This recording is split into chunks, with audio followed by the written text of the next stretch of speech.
Hi, this is Elaine Martin, U.S. immigration lawyer, helping clients throughout the United States and overseas for over 15 years. This latest 4-minute visa will cover the procedure for a U.S. citizen to file for permanent residence for their foreign national spouse. Meet Anthony and Cleo, a recently married couple. Tony is a student and a U.S. citizen. Cleo is from Egypt and is working in the US in H-1B status. They come to their lawyer with various questions now that they're married. Can Cleo get a green card based on the marriage? How long will everything take? Can she travel while the application is pending? What about working? And what problems could arise? In general, what does the process involve? I'll go through the steps very simply. The couple and their lawyer will work together the required documents and complete the immigration forms that are needed.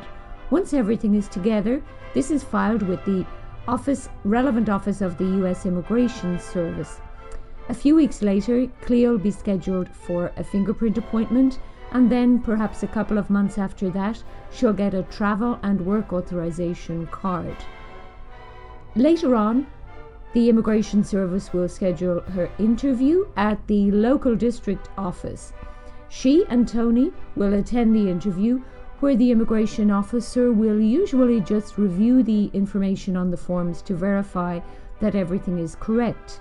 And assuming everything is correct, Cleo will get approved for her permanent residence and get the card in the mail later.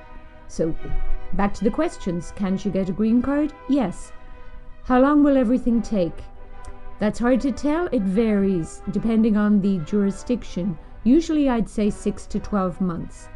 As regards working for another company, yes, she has open market employment once she gets that work authorization, and she can travel in her H-1B status.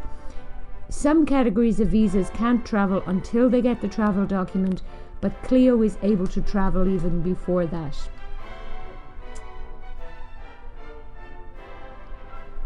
Are there any problems that could arise in this? Something that comes up occasionally is if the foreign national has had some run-in with the police in the past, some arrests or criminal history.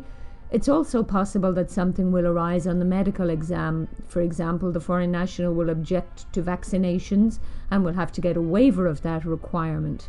Another thing that will need to be watched in this case is the affidavit of support, where the US citizen's spouse agrees to reimburse the US government if the foreign national goes on means-tested benefits. Since Tony's a student and can't show adequate income, he'll probably need to have a joint sponsor for this.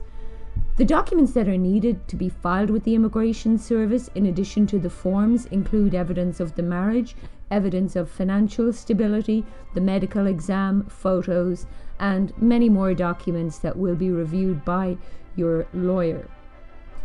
The approval, if the couple is married for less than 2 years at the time of the interview, they'll get conditional permanent residence, and at the end of the 2 years will need to file to remove those conditions.